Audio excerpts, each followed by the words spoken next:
नमस्कार, आपका स्वागत है आपके अपने YouTube चैनल एक कहानी रमा की जुबानी में। जैसे कि आप जानते हैं कि मैं हर सप्ताह एक कहानी या कविता लेकर आती हूँ आपके लिए। तो उसी श्रृंखला को आगे बढ़ाते हुए आज मैं शरद चंद्र चट्टोपाध्याय जी की लिखी हुई कहानी लठैतों की कहानी लेकर उपस्थित हुई हूँ। तो आइए सुनते हैं कहानी लठैतों की कहानी। यह लठैतों की कहानी है, बहुतों ने सुनी है और मेरी तरह बड़े बूढ़ों ने उन्हें देखा भी है। आज से 50-60 वर्ष पहले पश्चिम बंगाल में अर्थात हुगली, वर्धमान आदि जिलों में इस प्रकार के उपद्रव हुआ करते थे। इसके पहले यानी मेरी नानी के ज़माने में सुना जाता है शाम के बाद लोग घर से बाहर तक नहीं निकलते थे। लठैत लोग जितने बदमाश होते उतने ही वे निर्दयी भी होते थे। गिरोह बनकर रास्तों के झाड़ झंकार में शिकार की खोज में छिपे रहते थे। जब कोई आदमी उनके सामने से गुजरता तो वे ठीक निशाना साधकर उसके पैरों में मारने के लिए लाठी फेंकते थे। यही उनका प्रधान हथियार था। उस बांस की लाठी को वे लोग फावड़ा कहते थे। निशाना भी बड़ा चूक होता था और जब पथिक फावड़े की चोट से घायल होकर मुंह के बल गिर पड़ता तो बाकी लोग चारों तरफ से आकर उसे लाठी से धुनकी की तरह पीट कर मार डालते थे। इस अमानुषिक कार्य के लिए उन्हें चिंता या दुख नहीं होता था। उनके द्वारा मारे गए बहुत से लोगों की लाशें मैंने देखी हैं। बचपन में मुझे मछली का शिकार खेलने का बेहद शौक था। यद्यपि मैं बड़ी बड़ी मछलियां नहीं मार पाता था, पर छोटी छोटी मछलियों का शिकार बड़े चाव से किया करता था। सुबह होने से पहले ही मैं बंसी लेकर नदी की ओर चल देता था। हम लोगों के गांव के किनारे एक छोटी नदी बहती थी। उस नदी में कहीं कमर भर से अधिक पानी नहीं था। चारों तरफ सेवार छाया था। उस सेवार के बीच में जहां साफ पानी रहता था वहीं मछलियां खेला करती थी। मैं मछलियां पकड़ने के लालच से दिन भर बंसी फेंककर तट पर बैठा रहता था। उस समय मैंने अनेक लाशें नदी में बहती हुई देखी थी। किसी का सिर गायब था तो किसी का पैर। उनके ताजे रक्त से नदी का पानी भी कहीं कहीं लाल हो जाता था। नदी के दोनों ओर जंगल है। पता नहीं कहाँ ये रहते थे, कहाँ इन्हें लठैतों ने मारा और कहाँ जाकर फेंक कर चलते बने। ऐसे भयानक कांड होते हुए भी कभी कोई पुलिसमैन इस गांव में जांच पड़ताल करते नहीं आया और ना किसी को थाने पर जाकर इसकी सूचना देने की गरज ही थी। कौन मुफ्त में झंझट मोल लिया करे, क्योंकि वे हमेशा से सुनते चले आ रहे थे कि पुलिस के फेर में नहीं पड़ना चाहिए। पुलिस के पास जाना अपने को स्वयं फंसाना है। बाघ के मुंह में पड़कर भी प्राण बच सकते हैं, लेकिन पुलिस के पास जाने से कदापि नहीं। इसलिए अक्सर जब लोगों की निगाहें ऐसे लाशों पर पड़ती थी तब वे मुंह फेर कर चल देते थे। इसके बाद शाम होते ही सियार और भेड़ियों का दल जंगल से बाहर आकर उन लोगों को खाकर नदी में पानी पीकर फिर जंगल में चल देता था। सुबह तक लाश का कोई चिन्ह भी नहीं रह जाता था। एक दिन मेरी भी हालत इस प्रकार की होती, लेकिन हो नहीं पाई। आज उसी कहानी को आप लोगों के सम्मुख पेश कर रहा हूं। उन दिनों शायद मेरी उम्र 12 वर्ष के लगभग थी। घर के कोने में छुट्टी के दिन गुड़िया बना रहा था कि अचानक नयन ग्वाले की आवाज सुनाई पड़ी। वे मेरी दादी से कह रहा था, केवल 5 रुपए चाहिए, दे दो ना दादी जी, मैं तुम्हारे पोते को दूध पिलाकर अदा कर दूंगा। दादी नयन चांद को बहुत मानती थी। उन्होंने पूछा, अचानक रुपए की क्यों आवश्यकता हुई रे नयन? उसने कहा, एक अच्छी गाय खरीदने का विचार है दादी। बसंतपुर से बुआ के यहाँ फुफेरे भाई ने कहला भेजा है कि वह 4-5 गायों को रखने में असमर्थ है। एक मुझे देना चाहता है। यद्यपि मुझसे वह दाम नहीं लेगा, तथापि 5 रुपए पास में रखने जरूरी हैं। दादी ने फिर कुछ नहीं पूछा, घर के भीतर गई और 5 रुपए लाकर उसे दे दिए। मैं बहुत दिनों से सुनता चला आ रहा था कि बसंतपुर में काफी बढ़िया बंसी मिलती है। इसलिए बिना कुछ कहे मैं उसके पीछे पीछे चल पड़ा। 2 मील कच्ची सड़क पर चलने के बाद ग्रांड ट्रंक रोड से वसंतपुर जाने का रास्ता मिलता है। 1 मील चलने के पश्चात अचानक न जाने क्यों उसने पीछे की ओर देखा। मुझे देखते क्रोध से भरकर वह बोल उठा, मैं तुम्हारे लिए 1 नहीं 10 बंसी लाऊंगा, तुम लौट जाओ। लेकिन मैं लौट जाने के लिए तैयार नहीं हुआ। मैंने उसे काफी विनती की, परंतु वह उन बातों की परवाह किए बिना घर लौटा लाया। मेरे रोने धोने पर दादी जी कुछ नरम पड़ गई, लेकिन नयन किसी भी तरह अपने साथ मुझे ले चलने को राजी नहीं हुआ। मुझे जबरदस्ती घसीटते हुए घर लौटा लाया। नयन ने कहा, आने जाने में 8 कोस का चक्कर है। वह ठीक है कि चांदनी रात है, मैं उन्हें साथ ले जा सकता हूँ, लेकिन रास्ता ठीक नहीं है। भय है कि और कहीं शाम होने से पहले लौट ना सका तो मैं गाय संभालूंगा कि लड़के को या अपनी को। अब तुम ही सोचो क्या करूं मैं। रास्ते में डर किस बात का है, यह बात इधर के सभी व्यक्ति जानते हैं। दादी जी एकदम बिगड़ कर खड़ी हुई। नहीं, कभी नहीं। अगर तू भागकर भी गया तो मैं तेरे मास्टर को कल ही 50 बेंत मारने के लिए पत्र लिख दूंगी। निरुपाय होकर मैं दूसरी तरकीब सोचने लगा। नयन के चले जाने के बाद मैं यह कहकर कि बदन में तेल लगाकर पोखर में नहा आऊं, गमछा लेकर बाहर चला गया। नदी के किनारे किनारे जंगल और आम कटहल के बगीचों के बीच में दौड़ते हुए मैं 2-3 मील जमीन पार कर स्थल पर चला आया जहां मैं कच्ची सड़क से जा मिली थी। 10 मिनट के बाद मैंने देखा नयन चला आ रहा है। पहले मुझे देखकर वह काफी बिगड़ उठा, फिर जब उसने यह जान लिया कि मैं किसी तरह चालाकी से यहां तक भाग आया हूं तो वह हंस पड़ा। उसने कहा, अच्छा अब तुम आ ही गए हो तो चलो, जो किस्मत में बदा होगा वह होगा। अब यहां से तो लौटकर मैं तुम्हें पहुंचाने नहीं जा सकता। नयन भैया ने एक दुकान से कुछ लावा और चना खरीद कर मुझे दे दिए। उन्हें खाते खाते दोपहर तक वसंतपुर में उनकी बुआ के मकान तक हम पहुंच गए। बुआ की आर्थिक स्थिति अच्छी थी। मकान के पास ही कुंती नदी बह रही थी। नदी छोटी है पर भरी रहती है, ज्वार भाटा भी आता है। नहाकर आने के पश्चात उन लोगों की बड़ी बहू ने केले के पत्ते पर दही चूड़ा और केला देकर पहलाहार करने को कहा। भोजन करने के बाद नयन भैया की बुआ ने हंसकर कहा, बेचारा लड़का है, 4 कोस पैदल चलकर आया, फिर लौटकर जाना भी है, जरा आराम करने लेने दो, तीसरे पहर चले जाना, अभी समय बहुत है, चिंता की कोई बात नहीं है। उनका लड़का मेरे लिए बंसी लाने के लिए चला गया। नयन और मैं दोनों पैदल यात्रा से इतने थक गए थे कि सोकर उठने पर ज्ञात हुआ कि 4 बज चुके हैं। यह देखकर नयन भैया जरा चिंतित हो उठे, लेकिन मुंह से कुछ नहीं बोले। 10 मिनट के अंदर ही हम तैयार होकर चल पड़े। चलते समय अपनी बुआ को नमस्कार करते हुए नयन भैया ने साथ में लाए हुए 5 रुपयों को उनके पैरों के पास रख दिया। बुआ उन्हें लौटाती हुई बोल उठी, इन्हें ले जा, बच्चों को मिठाई खरीद कर दे देना। मैं बंसी लिए था और नयन एक हाथ में मोटे बांस की लाठी और दूसरे हाथ से गाय की रस्सी पकड़े हुए चल रहा था। गाय को साथ लेकर जल्दी चला नहीं जाता, इसलिए 2 कोस जाते जाते शाम हो गई। आसमान में चांद खिल उठा। राह में दोनों ओर बरगद पीपल के वृक्ष खड़े थे। उनकी डालियां ऊपर आपस में लड़ रही थीं। चारों तरफ अंधकार छाया हुआ था।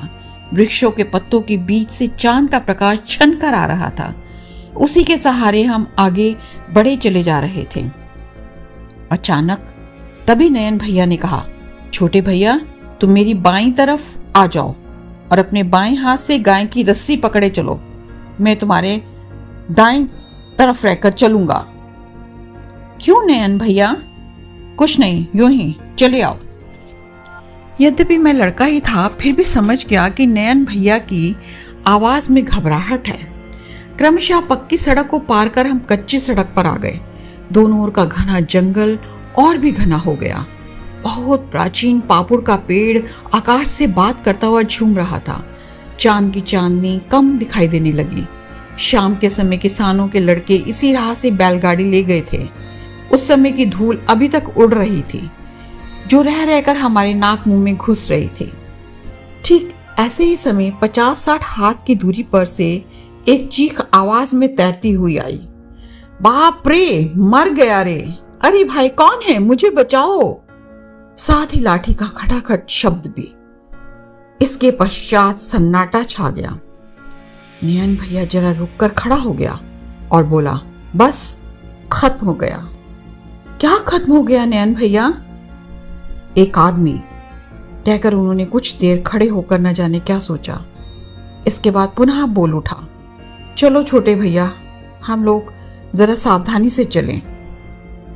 गाय के बाएं नयन भैया और दाहिनी ओर मैं था। बचपन से सुनता और देखता आ रहा था, इसलिए सब कुछ समझ आ गया। अरे भाई, कोई है? अभी तक ये शब्द कानों में गूंज रहे थे। डरते डरते मैंने कहा, नयन भैया, वह देखो, सामने सब खड़े हैं। हम लोग कैसे जाएंगे? अगर मारेंगे तो? नहीं छोटे भैया, मेरे रहते कोई तुम्हें नहीं मार सकता। ये सब मामूली लठैत हैं, हम लोगों को देखते ही भागेंगे। ये सब बड़े डरपोक होते हैं। खैर, हम लोग गाय को लेकर धीरे धीरे आगे बढ़ने लगे। भय से मेरा पैर बुरी तरह कांप रहा था। श्वास लेना मुश्किल हो गया था।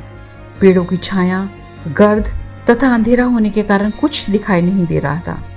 15-20 हाथ आगे बढ़ने पर हमने देखा कि 5-6 व्यक्ति दौड़कर पाकड़ की आड़ में जल्दी जल्दी जाकर छिप गए। अचानक नयन भैया खड़े होकर चिल्ला उठे, ऑफ! वह आवाज कितनी भयंकर थी। वह बोले, खबरदार, तुम लोगों को मैं चेताए देता हूं, ब्राह्मण का लड़का साथ में है मेरे। अगर किसी ने भी फावड़ा फेंका तो किसी की खैर न रहेगी। कोई यहां से जिंदा बचकर नहीं जा सकेगा, इसलिए सावधान किए जा रहा हूं। प्रत्युत्तर में कोई जवाब नहीं मिला। कुछ दूर और बढ़ने पर हमने देखा एक व्यक्ति रास्ते में मुर्दे की तरह पड़ा है। चांद की हल्की चांदनी उसके बदन पर पड़ रही थी। नयन भैया ने झुककर उसे देखा और हाय हाय कर उठे। लाश की नाक और मुंह से खून की धार बह रही थी। दोनों पैर अभी तक बुरी तरह कांप रहे थे। कंधे पर भिक्षा की झोली थी, लेकिन उसमें रखे चावल चारों तरफ बिखर गए थे। एक तारा जिसे बजाकर वह भीख मांगा करता था, लाठी की चोट से टूटकर दूर छिटक कर गिर पड़ा था। मृतक व्यक्ति वैष्णव था। तभी नयन भैया खड़े हो और बोले, अरे नरक के कीड़ो, नारकियों, तुम लोगों ने मुफ्त में इसके प्राण ले लिए। तुम लोग आखिर ये सब क्या कर रहे हो? उनका क्षण भर पहले का भयानक कंठ करुणा से भर उठा, लेकिन उधर से कोई जवाब नहीं आया। नयन के हृदय में वैष्णव की मौत का दुख इसलिए हुआ कि वह स्वयं भी वैष्णव था। उसके गले में तुलसी की मोटी माला थी, नाक पर तिलक और बदन पर रामनामी दुपट्टा। घर में वह एक मंदिर बनाकर महाप्रभु चैतन्य की मूर्ति की पूजा किया करता था। 1000 नाम जपने से पहले कभी वह जलपान तक नहीं करता था। बचपन में थोड़ा सा पढ़ लिख लिया था, इसलिए आज भी टाइपों में छपी रामायण का पाठ कर लेता था। दीपक के प्रकाश में वृक्ष के नीचे काफी रात गए आल्हा की तरह ऊंची आवाज से वह रामायण आदि का पाठ किया करता था। मांस नहीं खाता था। उम्मीद थी आगे चलकर मछली भी खाना बंद कर देगा। वह वैष्णव क्यों बना, उसका एक अलग इतिहास है। इसका उल्लेख यहाँ कर देना आवश्यक है। इस समय उसकी उम्र 40 के लगभग थी। इसके पहले जब उनकी उम्र 25 या 30 के लगभग थी, तब वे डकैत के मामले में गिरफ्तार होकर 1 साल तक जेल खाने की हवा खा आया था। मेरी दादी के फुफेरे भाई इस जिले के सबसे बड़े वकील थे। उनसे सिफारिश करवाकर तथा काफी धन खर्च कर दादी जी ने उसे छुड़वाया था। जेल से बाहर आते वह सीधा नवद्वीप चला गया और वहीं पर किसी एक सन्यासी जी से मंत्र वगैरह लेकर सिर मुड़वाकर उसका चेला बनकर लौटा। उस दिन से वह नयन गोसाई के नाम से प्रसिद्ध हुआ। नयन जब भी मेरे घर आता था, तब जमीन पर लेटकर दादी जी को साष्टांग प्रणाम करता। चूंकि विधवा ब्राह्मणी को स्पर्श करने का अधिकार नहीं है, इसलिए मेरी दादी किसी वृक्ष का एक पत्ता तोड़कर अपने पैरों से उसे छुआ कर देती थी और नयन अपने सिर आंखों पर लगाकर कह उठता, दादी जी, तुम मुझे आशीर्वाद दो कि अगले जन्म में किसी अच्छे घराने में जन्म लूं, जिससे तुम्हारे पैरों की धूल हाथ से लेकर सिर पर लगा सकूं। दादी जी हंसकर कह उठती। मैं आशीर्वाद देती हूँ नयन, इस बार तो ब्राह्मण के घर जन्म लेगा। नयन की आंखों में अर्श के आंसू छल छला उठते। तब तक वह कह उठता, इतनी आशा तो मैं नहीं करता दादी, मेरे पापों का अंत नहीं है। यह बात को और कोई भले ना जाने, पर तुम अच्छी तरह जानती हो, तुमसे मैंने कुछ छिपाया भी नहीं है। दादी विरोध में कह उठती, तेरा सब पाप कट गया है नयन, तेरी तरह भक्त और आस्तिक इस दुनिया में कितने हैं। अब इस चोले को मत बदलना, इसी से तेरी मुक्ति हो जाएगी। नयन अपने आंसू को पोंछता हुआ चल देता। तभी दादी पुकार कर कह उठती, देख कल जरा आकर ठाकुर जी का प्रसाद खा जाना, समझा, भूलना नहीं। हाँ, यह सब बातें स्वयं अपनी आंखों से न जाने कितनी बार देखी थी, इसलिए जिन वैष्णवों को वह जी जान से सेवा करता था, उनकी हत्या से वह बहुत दुखी और क्रोध से विचलित भी हो सकता था, इसमें संदेह नहीं। उसने कहा, निरी गोसाई भिक्षा मांगकर घर की ओर जा रहा था, उसे मारने से क्या लाभ हुआ, आखिर क्या मिला? यही ना, 2-4 आने पैसे। जी चाहता है तुम लोगों को भी इसी तरह मार डालो। इस बार पेड़ की आड़ में से जवाब आया, 2-4 आने पैसे कौन देता है? जा अपनी खैर मना, जो इस बार जीता जागता चला जा रहा है। अब रहने दे अपना उपदेश, भाग भाग, जा भाग। बात पूरी होने से पहले ही नयन भैया क्रोध से सिंह की तरह गरजते हुए बोल उठे, अच्छा यह बात है कमबख्त, कमीने, भाग जाऊं और तुम लोगों के डर से? फिर अपनी कमर से 5 रुपए निकालकर हाथ की मुट्ठी में झनझनाकर बजाते हुए कहने लगे, देखो इतने रुपए मेरे पास हैं, इनका लालच मत छोड़ो। अगर तुम लोगों में हिम्मत है तो सब मिलकर आओ मैदान में और ले जाओ।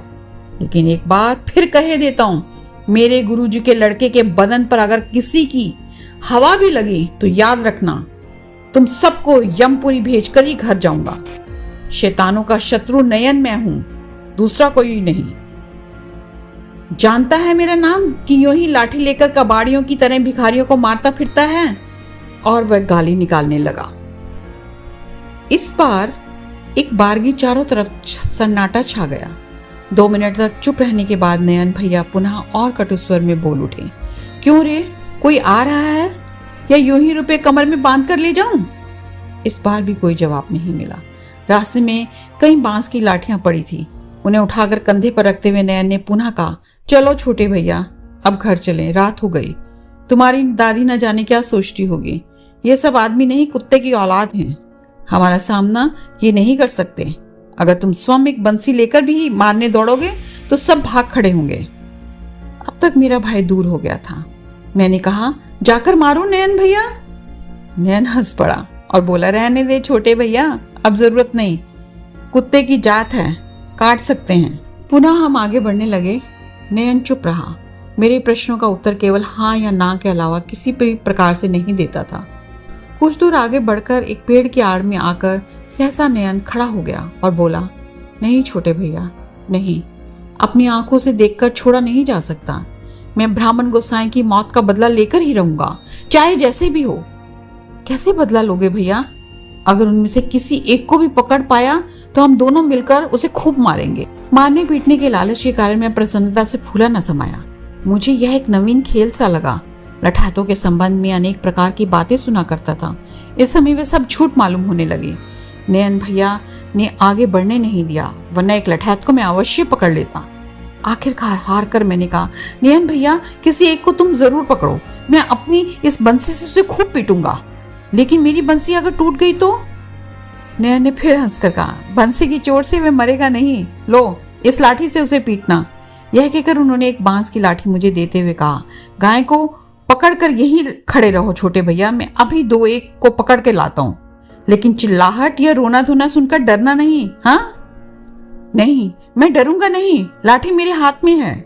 नयन राह से उठी हुई बांस की लाठियों को एक ओर रखकर एक मोटे बांस की लाठी लेकर बहुत आहिस्ते आहिस्ते झुककर एक ओर चला गया।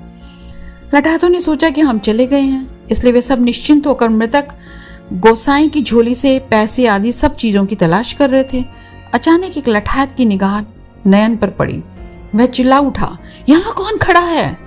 मैं नयन हूं, उसी तरह खड़ा रहे, अगर थोड़ा भी हिला तो मार डालूंगा। बात पूरी होने से पहले ही मुझे अनेक पैरों की आवाजें सुनाई पड़ी, साथ ही धीमा आर्तनाद स्वर, जैसे कोई झाड़ी में गिर पड़ा हो। नयन ने चिल्लाकर कहा, एक को तो पकड़ लिया है छोटे भैया, बाकी भाग गए। इस शुभ संवाद को सुनकर मैं प्रसन्नता से उछलने लगा। उसी जगह से चिल्लाकर कहा, उसे यहाँ पकड़ लाओ नयन भैया, मैं स्वयं उसे पीटूंगा, तुम उसे मत मारना। नहीं भैया, तुम ही मारना। पुनः एक करुण ध्वनि सुनाई पड़ी। शायद नयन ने लाठी से कोंचा था।